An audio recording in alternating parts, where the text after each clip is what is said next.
Rome never fell. The empire that supposedly collapsed in 476 AD continued ruling for another 1,000 years, transformed into new forms, and still governs how modern nations operate today. The greatest deception in history might be believing Rome ever ended. The year 476 AD marks the supposed end of Rome, when Germanic chieftain Odoacer deposed the last Western Roman emperor, Romulus Augustulus.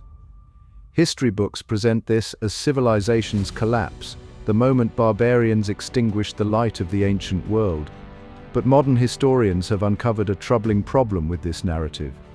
The people living through 476 didn't realize their empire had fallen.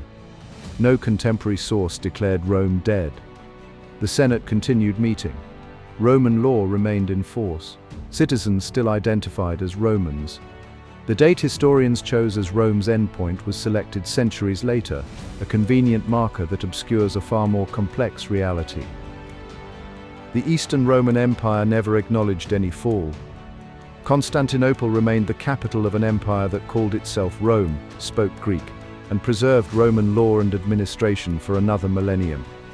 Byzantine emperors wore the purple, commanded legions, and ruled territories spanning 3 continents. They didn't consider themselves successors to Rome or a different civilization.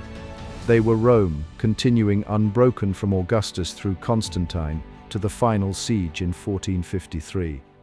When Constantinople finally fell to the Ottoman Turks, it marked the true end of the Roman state, not some arbitrary date nearly 1,000 years earlier.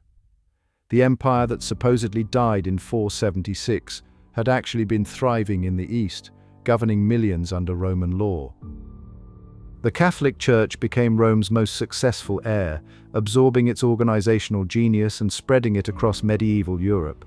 The Church divided territories into dioceses, mirroring Roman provincial administration. Canon law developed directly from Roman legal principles, preserving concepts of contracts, property rights, and judicial procedure.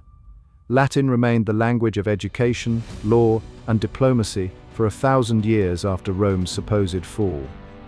Bishops operated from Roman cities, using the same administrative centers that once governed the empire.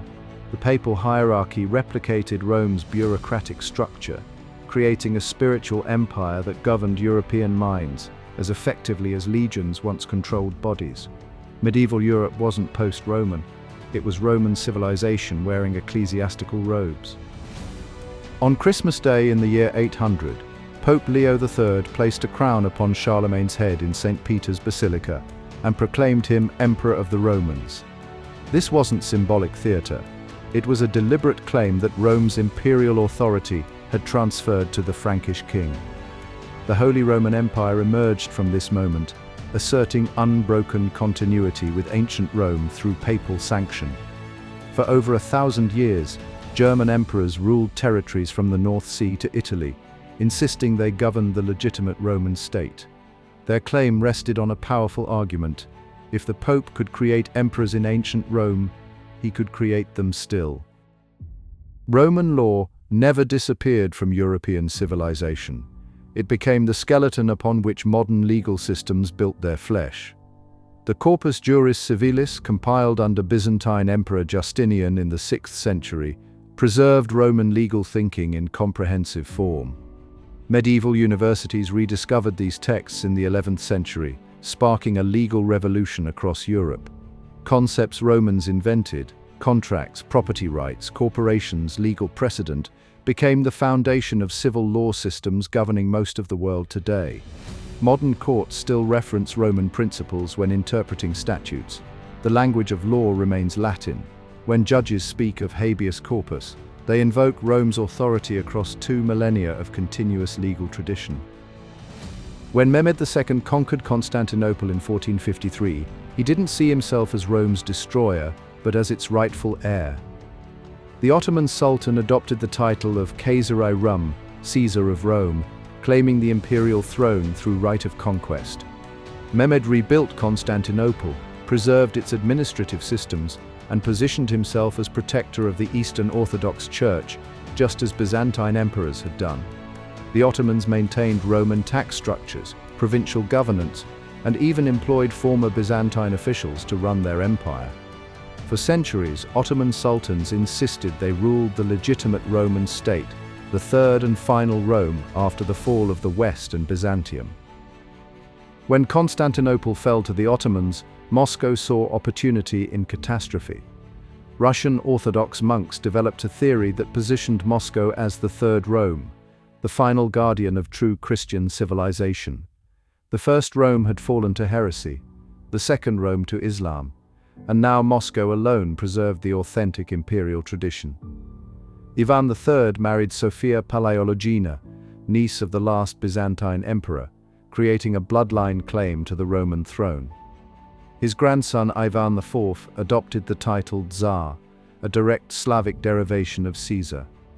Russian emperors ruled under this Roman title until the Bolshevik Revolution in 1917, insisting for 5 centuries that they governed the legitimate continuation of the Roman Empire. The physical landscape of Europe remains Roman in ways most people never recognize. Roads built by Roman engineers 2,000 years ago still carry traffic through France, Spain, and Britain, their routes determining where modern highways run. Cities across the continent occupy Roman foundations, their central squares marking ancient forums, their street grids following layouts planned by imperial surveyors. Romance languages, French, Spanish, Italian, Portuguese, Romanian, are simply evolved forms of Latin, spoken by over 900 million people who unknowingly speak Rome's tongue every day. The infrastructure Romans built didn't just survive their supposed fall, it became so fundamental to European civilization that modern nations built themselves directly upon Roman foundations, unable to imagine alternatives to systems designed millennia ago. Modern democracies didn't invent themselves. They copied their homework directly from Rome. The United States Senate takes its name and structure from the Roman Senate that governed for centuries. France's republic mirrors Roman governmental divisions. Parliamentary systems across Europe replicate Roman legislative procedures. The concept of separation of powers, checks and balances, and representative government all originated in Roman political thought. When America's founders designed their constitution, they studied Roman history obsessively, adopting its titles, its institutions, and its warnings about tyranny. Every time a modern nation calls itself a republic, it acknowledges Rome's continuing authority over political imagination. Rome survived because it transcended physical borders and became an idea too powerful to kill. Empires built on territory collapse when armies lose battles, but empires built on concepts endure through transformation. Rome evolved from a city-state into a republic, then an empire, then a church, then a legal system, then a title passed between dynasties. Each transformation preserved the core claim: legitimate authority flows from Roman precedent. Modern nations don't inherit Rome's land. They inherit its governmental templates, its legal frameworks, its linguistic structures, and its political vocabulary. The empire never fell because it was never merely geographic. It was a system of organizing civilization that proved so effective that every subsequent power structure copied it, claimed it, or absorbed it. Thanks for watching this exploration of Rome's hidden survival. If this changed how you see history, hit that like button, subscribe for more revelations, and share this with someone who still believes Rome actually fell.